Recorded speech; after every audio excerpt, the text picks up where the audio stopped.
Assalamualaikum warahmatullahi wabarakatuh. Apa kabar teman-teman? Semoga sehat selalu. Kali ini kita akan membahas tentang hal yang berbeda dari biasanya. Saya akan membahas tentang matematika.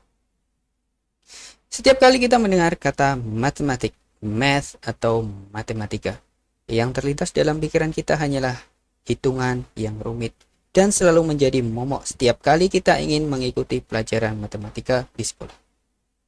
Apa sebenarnya menjadikan matematika hal yang sangat tidak disenangi oleh pelajar?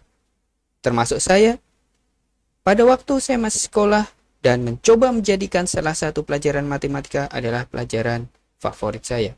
Meskipun setiap kali ujian hasilnya selalu wow, mengesankan, dan mengesankan. Apanya yang salah? Gurunya? Standar pendidikan? Kurikulum? Atau apa? Kita selalu berpikir, apanya yang salah? Sebelumnya, sebagai disclaimer, pada video kali ini adalah murni dari pandangan saya sendiri.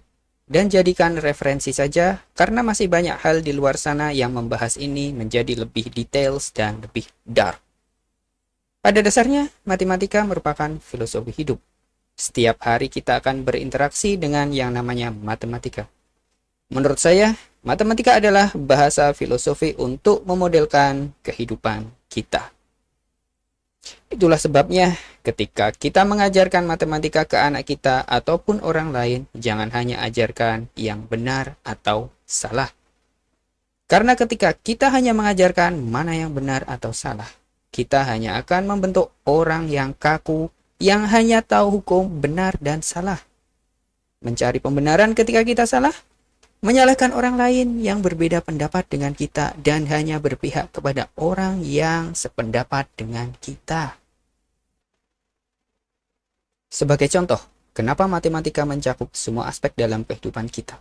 Misalnya, ketika kita akan berbuat baik, pasti akan ada hitung-hitungan matematis yang secara otomatis terlintas dalam pikiran kita dan memotivasi kita untuk melakukannya.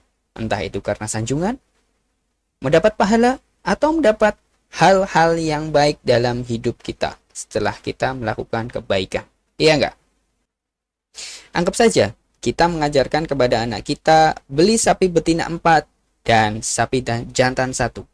Kemudian ada model lain. Kita beli sapi betina 1 dan sapi jantan 4. Atau bahkan dengan kombinasi yang lain, misalnya beli sapi betina 3 dan sapi jantan 2. Semua kombinasi itu dalam hitung-hitungan akan memberikan nilai akhir yang sama, yaitu jumlah sapinya adalah 5.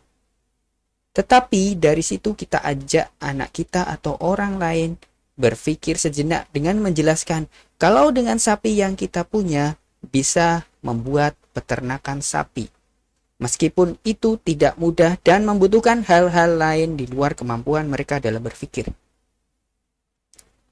Itulah kenapa selain mengajarkan pentingnya nilai akhir, benar atau salah dalam matematika, kita perlu mengajarkan nilai-nilai di antara benar dan salah itu. Tetapi juga perlu mengajarkan nilai-nilai yang ada di antara benar dan salah itu sehingga membantu kita untuk menentukan arah keputusan yang kita ambil. Kita ambil saja contoh, misalnya dalam kitab suci yang kita percayai. Karena dalam hal ini saya sebagai seorang muslim. Saya akan mengambil contoh dalam Al-Quran, misalnya saja ketika kita melihat dan membaca dalam surat Al-Mu'minun ayat 12 sampai dengan 14 yang menjelaskan dengan runtut bagaimana terbentuknya janin sampai dengan bayi. Mulai dari saripati tanah yang dijadikan air mani kemudian menjadi segumpal darah dan seterusnya. Silahkan dibaca dan dipahami. Karena dalam setiap kitab suci yang ada sebenarnya kita akan diajak berpikir dalam setiap aspek kehidupan. Dan bahasa yang paling mendekati dan paling mudah digunakan untuk memahaminya adalah bahasa matematika. Dengan berpikir matematis, kita akan secara otomatis tahu apa yang kita lakukan pasti akan mendapatkan hasil yang sesuai.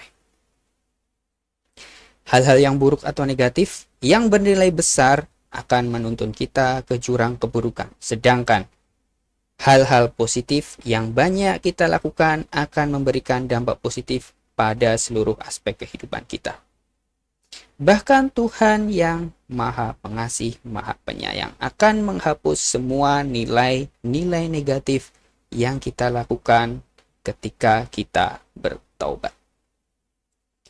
Semoga video kali ini bermanfaat. Jangan lupa subscribe dan like, share sebanyak-banyaknya. Assalamualaikum warahmatullahi wabarakatuh.